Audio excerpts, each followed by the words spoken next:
ಮಿತ್ರರೇ, vitamin A, vitamin C, ಕಬ್ಬಿಣ, calcium ಭರಿತ ಸಬ್ಬಸಿಗೆ ಸೊಪ್ಪಿನೊಂದಿಗೆ ಬಂದಿದ್ದೇನೆ. ವೀಕ್ಷಕರೇ, ಸಬ್ಬಸಿಗೆ ಸೊಪ್ಪಿನ ಟೇಸ್ಟಿ ಇಡ್ಲಿ ಹೇಗಿರುತ್ತೆ ನೋಡೋಣ ಬನ್ನಿ. ಮೊದಲಿಗೆ ಸಬ್ಬಸಿಗೆ ಸೊಪ್ಪನ್ನು ಬಿಡಿಸಿ ಒಂದು ಪಾತ್ರೆಗೆ ಹಾಕಿ ಕ್ಲೀನಾಗಿ 2-3 ಸಲ ತೊಳೆದುಕೊಳ್ಳಿ. ಇದು ತುಂಬ ಆರೋಗ್ಯವರ್ಧಕ ಸೊಪ್ಪು. ಈ ಸೊಪ್ಪನ್ನು ಚಿಕ್ಕ ಚಿಕ್ಕದಾಗಿ ಕಟ್ ಮಾಡಿಕೊಂಡು ಮಿಕ್ಸಿ ಜಾರಿಗೆ ಹಾಕಿ ಮತ್ತು ಸ್ವಲ್ಪ ಕೊಬ್ಬರಿ ತುರಿಯನ್ನು ಹಾಕಿಕೊಳ್ಳಿ.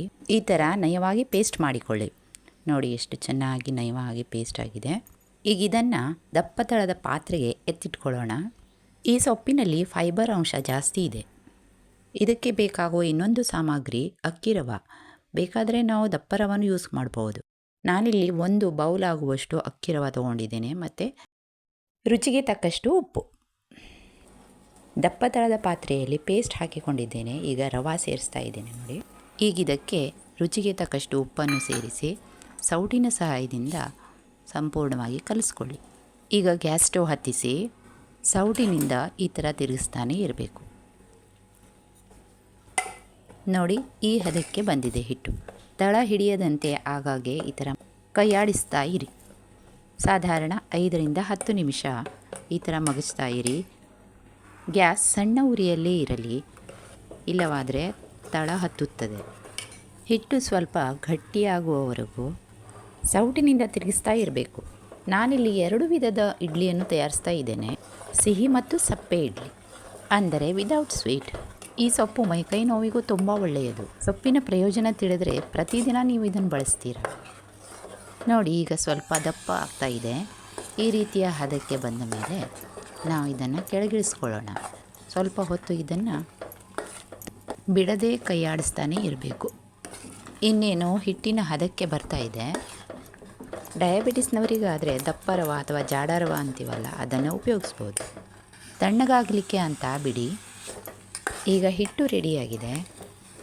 ಇದಕ್ಕೆ ನಾನು ಬೆಲ್ಲ ಸೇರಿಸ್ಕೊಂಡ್ರೆ ಸ್ವೀಟ್ ಇಡ್ಲಿ ಆಗುತ್ತೆ. ಹಿಟ್ಟಿನ ಅರ್ಧ ಮಿಶ್ರಣವನ್ನು ತೆಗೆದಿಟ್ಟುಕೊಂಡು ಉಳಿದರ್ಧಕ್ಕೆ ನಾನು ಬೆಲ್ಲವನ್ನು ಸೇರಿಸಿ ಪುನಃ ಬಿಸಿ ಮಾಡಿಕೊಳ್ಳುತ್ತೇನೆ. ಈಗ ಇಡ್ಲಿ ತಟ್ಟಿಯನ್ನು ರೆಡಿ ಮಾಡಿ ಇಟ್ಕೊಳ್ಳೋಣ. ಎಣ್ಣೆ ಹಚ್ಚಿ ಸವರಿಕೊಂಡು ಇಟ್ಕೊಂಡಿದ್ದೇನೆ. ನೋಡಿ, ಈ ಥರ ಹಿಟ್ಟನ್ನು ಹಾಕಿಕೊಂಡು ಸರಿಯಾಗಿ ರೌಂಡಾಗಿ ತಟ್ಕೊಳ್ಬೇಕು. ಹಿಟ್ಟು ಸ್ವಲ್ಪ ಬಿಸಿ ಇದೆ. ಸ್ಪೂನನ್ನು ತೆಗೆದುಕೊಂಡು ಈ ರೀತಿಯಾಗಿ ಚೆನ್ನಾಗಿ ತಟ್ಟಿಕೊಳ್ಳಿ. ಇದು ಸ್ವೀಟ್ ಇಲ್ಲದ ಇಡ್ಲಿ. ನೋಡಿ, ಈ ಥರ ತಟ್ಕೊಂಡು ರೆಡಿ ಮಾಡ್ಕೊಂಡಿದ್ದೇನೆ. ಇದೇ ಥರ ಎಲ್ಲ ಪ್ಲೇಟ್ಸ್ಗಳನ್ನು ರೆಡಿ ಮಾಡ್ಕೊಳ್ಳಿ. ಕುಕ್ಕರ್ ಕೂಡ ರೆಡಿಯಾಗಿದೆ. ಈಗ ನಮ್ಮ ಸಿಹಿ ಇಡ್ಲಿಯ ಮಿಶ್ರಣ ರೆಡಿಯಾಗಿದೆ. ಇದನ್ನು ಕೂಡ ನಾವು ಪ್ಲೇಟ್ನಲ್ಲಿ ಹಾಕಿಕೊಳ್ಳೋಣ. ಈಗ ಎಲ್ಲ ಪ್ಲೇಟ್ಸ್ಗಳನ್ನು ಕುಕ್ಕರ್ನಲ್ಲಿ ಜೋಡಿಸಿಕೊಂಡಿದ್ದೇನೆ ನೋಡಿ. ಈಗ ಕುಕ್ಕರ್ನ ಮುಚ್ಚಳವನ್ನು ಮುಚ್ಚಿ ಒಂದು 25 ನಿಮಿಷ ಇದನ್ನು ಚೆನ್ನಾಗಿ ಬೇಯಿಸ್ಕೊಳ್ಬೇಕು.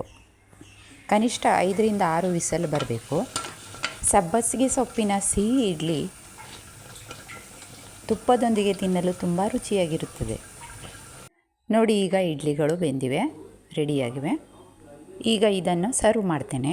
2 ವಿಧದ ಇಡ್ಲಿಗಳು ನೋಡಿ. ಇಲ್ಲಿ ಇರುವುದು ಸಪ್ಪೆ ಇಡ್ಲಿ. ಇದು ಬೆಲ್ಲ ಹಾಕಿರುವುದು ಸ್ವಲ್ಪ ಡಾರ್ಕ್ ಕಲರ್ ಬರುತ್ತೆ ನೋಡಿ. ಇದು ಸಪ್ಪೆ ಇಡ್ಲಿ ಚಟ್ನಿಯೊಂದಿಗೆ ಸವಿಯುವುದು. ಕಾಯಿ ಚಟ್ನಿಯೊಂದಿಗಿನ ಈ ಕಾಂಬಿನೇಷನ್ ತುಂಬ ಟೇಸ್ಟಿಯಾಗಿರುತ್ತದೆ.